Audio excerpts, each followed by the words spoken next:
thing. Okay, the whole business started with my younger brother, Dr. Shashikant Bala. He visited India and saw that oncology treatment in at least our state, Haryana, was very, very poor. And we started investing in hospitals and then went on to set up our own hospitals and radiodiagnostic businesses. In one of his visits to one of our own centers, we realized that the state of linen was extremely poor, and he wanted to know the reasons why. And when he visited the laundry, he was so flabbergasted that he said that we need to really do something about that, because clean linen is every patient's right. And we went on to ask our Italian partners who had invested with us in the hospital business as to, do we have solutions in the West? And they said that laundry in the West has been outsourced for almost 70-80 years.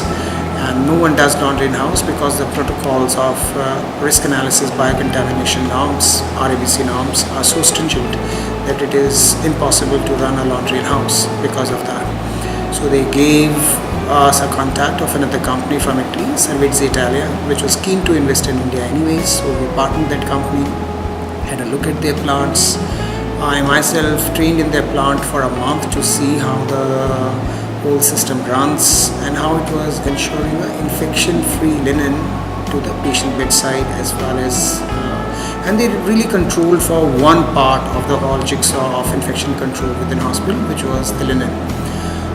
Unfortunately, in India, that was a sort of a back room service which no one really bothered to go into to inquire, and no one really was concerned about how it was happening, as long as they could see visibly clean sheets onto that.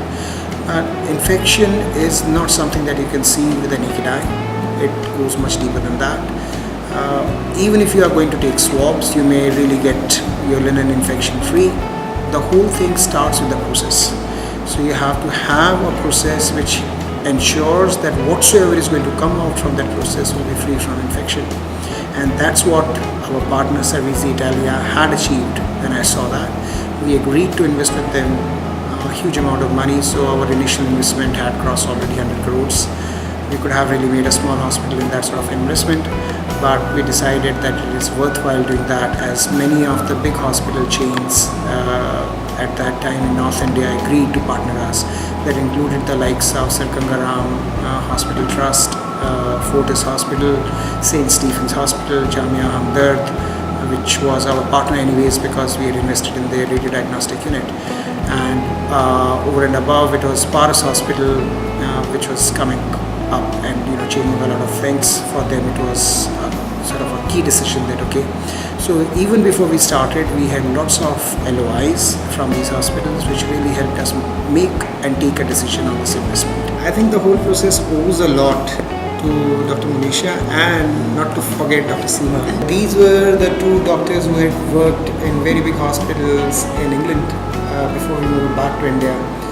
And Dr. Seema is a GP who, my sister-in-law, was very, very keen upon the aesthetics and other parts of the plant overall.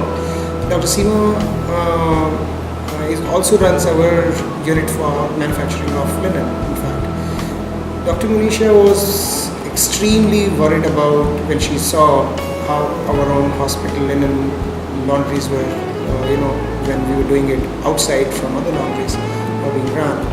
And I remember she saying that as a neonatologist, this is no good, because the baby, if he or she is sick because of hospital-acquired infection, especially due to linen, the baby is not going to give you a chance. So she said that we must implement the protocols which are there in the West under this to ensure that the back end of hospitals, which is largely ignored, is taken due care of. And therefore she entered into, and she in fact set up the RABC protocols for the plant, how they needs to be implemented. Initially we even struggled to get a lab to do the sort of the tests which were required. Courtesy her, we are now doing it with all NABL accredited labs for everything, and she herself monitors a few things, and she does take care that as far as infection controls are concerned, we are totally on top of it.